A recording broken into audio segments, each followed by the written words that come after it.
എല്ലാവർക്കും വളരെയധികം യൂസ്ഫുൾ ആവുന്ന ഒരു മൊബൈൽ ആപ്ലിക്കേഷനാണ് ഞാനിന്നിവിടെ നിങ്ങൾക്ക് പരിചയപ്പെടുത്താൻ പോകുന്നത്.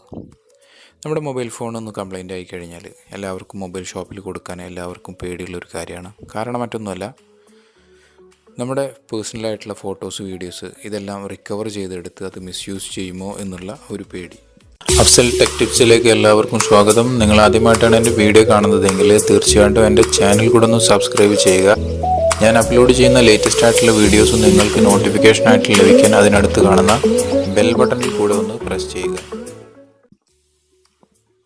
ഞാനിന്ന് നിങ്ങൾക്ക് ഇവിടെ പരിചയപ്പെടുത്തുന്ന ആപ്ലിക്കേഷനാണ് DiskDigger.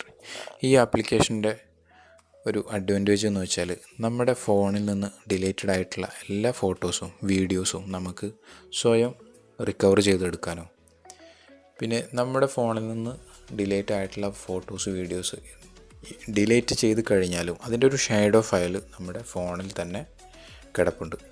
അപ്പോൾ അതിനെ കംപ്ലീറ്റ്ലി നമുക്ക് റിമൂവ് ചെയ്ത് വൈപ്പ് ചെയ്ത് കളയാനും വേണ്ടിയിട്ട് ഹെൽപ്പ് ചെയ്യുന്ന ഒരു ആപ്ലിക്കേഷനാണ് DiskDigger. അപ്പോൾ ആദ്യം നിങ്ങൾ ചെയ്യേണ്ടത് പ്ലേ സ്റ്റോറിൽ പോവുക, DiskDigger എന്ന് പറയുന്ന ഈ ആപ്ലിക്കേഷൻ ഡൗൺലോഡ് ചെയ്തെടുക്കുക. അപ്പോൾ നമുക്കിത് ഓപ്പൺ ചെയ്യാം. ഇത് ഓപ്പൺ ചെയ്ത് കഴിഞ്ഞാൽ നിങ്ങൾക്ക് 3 സെക്ഷൻ കാണാം. ഒന്ന് ബേസിക്കാണ്, അത് ബേസിക് ആയിട്ടുള്ള സ്കാനിങ്. സെക്കൻഡ് ഫുൾ സ്കാനിങ് ആണ്. തേർഡ് ഫ്രീ സ്പേസ് ആക്കുന്നത്, അതായത് ഇതിൽ കിടക്കുന്ന ഷാഡോ ഫയൽസിനെ കംപ്ലീറ്റ്ലി വൈപ്പ് ചെയ്ത് കളയും. പിന്നീട് നമുക്കൊരു റിക്കവറിങ്ങിനുള്ള ചാൻസ് ഇല്ല. അപ്പോൾ ബേസിക് സ്കാനാണ് ഇപ്പോൾ ഇതിൽ അവൈലബിൾ ആയിട്ടുള്ളത്. കാരണം നമ്മുടെ ഫുൾ സ്കാൻ വേണമെന്നുണ്ടെങ്കിൽ റൂട്ട് ചെയ്യണം, അതായത് പെർമനൻറ്റ് റൂട്ടിങ് അല്ലെങ്കിൽ ടെമ്പററി റൂട്ടിങ്. പക്ഷെ അത് ഇപ്പോൾ അതിനെക്കുറിച്ച് അറിയുന്ന ആളുകൾക്കറിയാം. അപ്പോൾ അത് ഇപ്പോൾ എൻ്റെ ഫോൺ റൂട്ടിങ് ചെയ്തിട്ടില്ല. അപ്പോൾ അതുകൊണ്ട് നമുക്ക് ബേസിക് സ്കാനിങ് ചെയ്ത് തുടങ്ങാം. അപ്പോൾ ഇത് സ്റ്റാർട്ട് ബേസിക് സ്കാൻ ചെയ്യാം. അപ്പോൾ ഇത് സ്കാനിങ് സ്റ്റാർട്ട് ചെയ്ത് ഇപ്പോൾ താഴെ നിങ്ങൾക്ക് ഇതിൽ കാണാം 1200 ഇഗ്നോർഡ് ബൈ സെറ്റിങ്സ്. ഇതെന്താ സംഭവം എന്ന് വെച്ചാൽ നമ്മുടെ മിനിമം എത്ര സൈസ് മുതലാണ് നമ്മൾ റിക്കവർ ചെയ്യേണ്ട ഫയൽ എന്നുള്ളത് ഈ സെറ്റിങ്സിൽ നമ്മൾ കൊടുക്കുന്നുണ്ട്. അപ്പോൾ ഞാനിവിടെ കൊടുത്തിരിക്കുന്നതെന്ന് വെച്ചാൽ മിനിമം സൈസ് 10,000 ബൈറ്റാണ്. അതായത് 10,000 ബൈറ്റ് മുതലുള്ള ഫയൽസ് മാത്രമാണ് ഇപ്പോൾ ഈ റിക്കവർ ചെയ്യുന്നത്. അപ്പോൾ അത് ഞാനിതിൽ സൈസ് കുറച്ച് കൊടുത്തു കഴിഞ്ഞാൽ അപ്പോൾ ഇപ്പോൾ ഈ കാണുന്നത് അത് മുതലുള്ള ചെറിയ ഫയൽസ് വരെ അത് റിക്കവർ ചെയ്തെടുക്കും. പിന്നെ ഇതിൽ തമ്പ് നെയിലിൻ്റെ സൈസ് ചോദിച്ചിട്ടുണ്ട്. ഇപ്പോൾ ഞാൻ ലാർജ് കൊടുത്തത് കൊണ്ടാണ് ഇപ്പോൾ നിങ്ങൾക്കിവിടെ കാണാം 2 ലൈനിലാണ് അതിൻ്റെ ഫോട്ടോസ് വരുന്നത്. അത് നമ്മൾ മീഡിയം കൊടുത്തു കഴിഞ്ഞാൽ 3 ആയി. 3 ഒരു റോയിൽ 3 എണ്ണം വരും. സ്മോൾ ആണെങ്കിൽ 4 എണ്ണം വരും. അപ്പോൾ നിങ്ങൾക്കിതിൽ കാണാം 1200 1500 ഫയൽസ് ഫൗണ്ട് ചെയ്തിട്ടുണ്ട്. അപ്പോൾ നമ്മളിത് ഒരുപാട് ടൈം എടുക്കും. അപ്പോൾ അതുകൊണ്ട് ഞാൻ ഒരുപാട് സമയം വേസ്റ്റ് ചെയ്യുന്നില്ല. ഇത് ഒരുപാട് സമയം, ഒരു അരമണിക്കൂർ 1 മണിക്കൂറൊക്കെ എടുക്കും മൊത്തം ഫയൽ. അതായത് നമ്മൾ ഈ ഫോൺ വാങ്ങിച്ചത് മുതൽ ഇതിൽ എത്ര ഫോട്ടോസ് ഡിലീറ്റഡ് ആയിട്ട് പോയിട്ടുണ്ടോ അത്ര ഫോട്ടോസും ആൻഡ് വീഡിയോസും നമുക്ക് റിക്കവർ ചെയ്യാൻ പറ്റും. അപ്പോൾ ഇപ്പോൾ ഇതിൽ നിങ്ങൾക്ക് കാണാം 3000-ഓളം ഫയൽസ് ഉണ്ട്. അപ്പോൾ ഞാനിത് തൽക്കാലം ഇവിടെ പോസ് ചെയ്യാണ്. ഇനി നമുക്ക് ഇത് നോക്കാം. ഇപ്പോൾ ഞാനിത് ഇന്നൊരു 4 ഫോട്ടോസ് ഞാൻ സെലക്ട് ചെയ്തു. ഇനി ഞാൻ റിക്കവർ പറയുകയാണ്. അപ്പോൾ ഇതിൽ 3 സെക്ഷൻ വന്നിട്ടുണ്ട്. ഒന്ന് ക്ലൗഡിലേക്കാണ് നമ്മൾ റിക്കവർ ചെയ്യുന്നതെങ്കിൽ നമ്മൾ ആദ്യത്തെ സെലക്ട് ചെയ്ത് കൊടുക്കുക. അപ്പോൾ ഈ നമ്മൾ സേവ് ചെയ്യുന്നത് ക്ലൗഡിലാണ് അത് സേവ് ആവുന്നത്. രണ്ടാമത്തത് നമ്മുടെ ഒരു ലൊക്കേഷൻ കാണിച്ചു കൊടുത്തിട്ട് അതിൻ്റെ ആ ലൊക്കേഷൻ ലെവലിൽ ആ ഫോൾഡറിൽ നമ്മൾ സേവ് ചെയ്യുന്നത്. മൂന്നാമത്തത് സെർവറിലാണ്. അപ്പോൾ ഞാനിത് രണ്ടാമത്തെ സെക്ഷൻ ഞാൻ സെലക്ട് ചെയ്തു. ഇനി ഞാനിതിൽ ഫോൾഡർ നമ്മൾ കാണിച്ചു കൊടുക്കണം. ഏത് ഫോൾഡറിലാണ് നമ്മളിത് സേവ് ചെയ്യേണ്ടത് എന്നുള്ളത് നമ്മൾ കാണിച്ചു കൊടുക്കുക. അപ്പോൾ ഞാൻ ഡൗൺലോഡ് എന്നുള്ള ഫോൾഡർ കാണിച്ചു, മൈക്ക് എന്ന് പറഞ്ഞതിൽ കാണിച്ചു, എന്നിട്ട് ഓക്കെ കൊടുത്തു.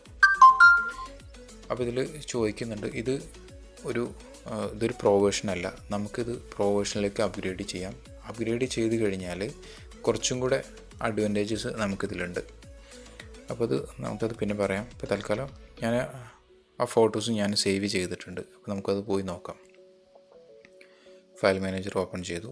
അപ്പോൾ ഞാനിത് ഡൗൺലോഡിൽ മൈക്ക് എന്നിട്ടുള്ള ഫോൾഡറാണ് ഓപ്പൺ ആയിട്ടുള്ളത്.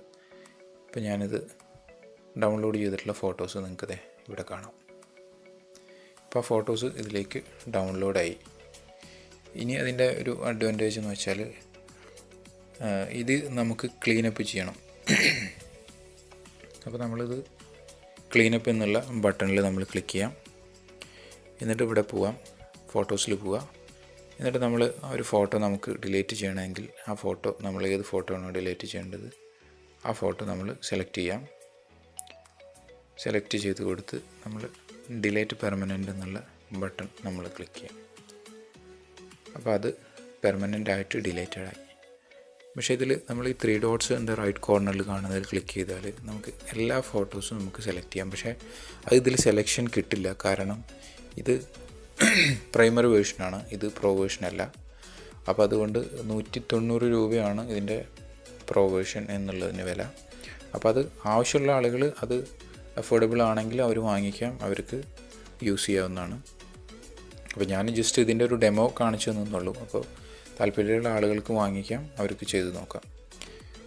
ഇത് അങ്ങനെ അല്ലെങ്കിലും നമുക്ക് ഇതിൽ നിന്ന് ഓരോ ഫോട്ടോസും നമുക്ക് സെലക്ട് ചെയ്തിട്ട് നമുക്ക് ഡിലീറ്റ് ചെയ്ത് കളയാൻ പറ്റും. പക്ഷെ അത് ഒരുപാട് ഫോട്ടോസ് ഉണ്ടെങ്കിൽ നമ്മൾ ഒരുപാട് ടൈം നമ്മൾ ഇതിനു വേണ്ടി സ്പെൻഡ് ചെയ്യണം. ഇത് 2900 ഐറ്റംസാണ് ഇപ്പോൾ അവൈലബിൾ ആയിട്ടുള്ളത്. അപ്പോൾ നിങ്ങൾ കണ്ടതാണ്, ഒരു 2 മിനിറ്റ്സിൻ്റെ ഉള്ളിലാണ് ഇത്രയധികം ഫോട്ടോസ് വന്നു പോയത്.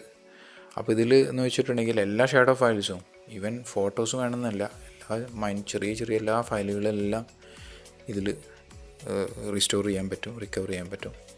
അപ്പോൾ ഇത് ഒരുപാട് ഫയൽസ് വരും ഇതിൽ. അപ്പോൾ ഇത് നിങ്ങൾ സ്വയം ചെയ്ത് നോക്കാം. പിന്നെ നിങ്ങൾക്കിതിൽ മൊത്തം ഫോട്ടോസ് നമുക്കിതിൽ സെലക്ട് ചെയ്തിട്ട് അതും നമുക്ക് റിക്കവർ കൊടുക്കാം. സേവ് ലൊക്കേഷൻ കൊടുത്തു കഴിഞ്ഞാൽ അത് മൊത്തം നമുക്ക് അതിലേക്ക് വരും. അപ്പോൾ നിങ്ങൾ ഇത് സ്വയം ഒന്ന് ചെയ്ത് നോക്കിയിട്ട് താല്പര്യമുള്ളവർ വാങ്ങിക്കാം. അപ്പോൾ ഇത് സാധാരണ ഒരു സിംഗിൾ യൂസേജിന് വേണ്ടിയിട്ട് ആരും വാങ്ങിക്കേണ്ട കാര്യമില്ല. ഇത് കുറച്ച് ഫയലുള്ളതെങ്കിൽ നമുക്ക് സ്വയം സെലക്ട് ചെയ്തിട്ട് നമുക്ക് ചെയ്യാം. പക്ഷേ അതല്ല, ഇത് സ്ഥിരമായിട്ട് നമുക്ക് ഒരു പ്രോ വേർഷൻ വേണം എന്നുള്ള ആളുകളാണെങ്കിൽ അവർക്ക് ഇത് ഗൂഗിൾ പ്ലേ സ്റ്റോറിൽ പോയി കഴിഞ്ഞാൽ ഇതിൻ്റെ പ്രോ വേർഷൻ നിങ്ങൾക്ക് വാങ്ങിക്കാവുന്നതാണ്. അപ്പോൾ നിങ്ങളുടെ സ്വന്തം റിസ്കിൽ ചെയ്യുക. അപ്പോൾ ഈ വീഡിയോ കണ്ട് ഇഷ്ടപ്പെട്ടെങ്കിൽ തീർച്ചയായിട്ടും നിങ്ങൾ ലൈക്ക് ചെയ്യുക, ഷെയർ ചെയ്യുക.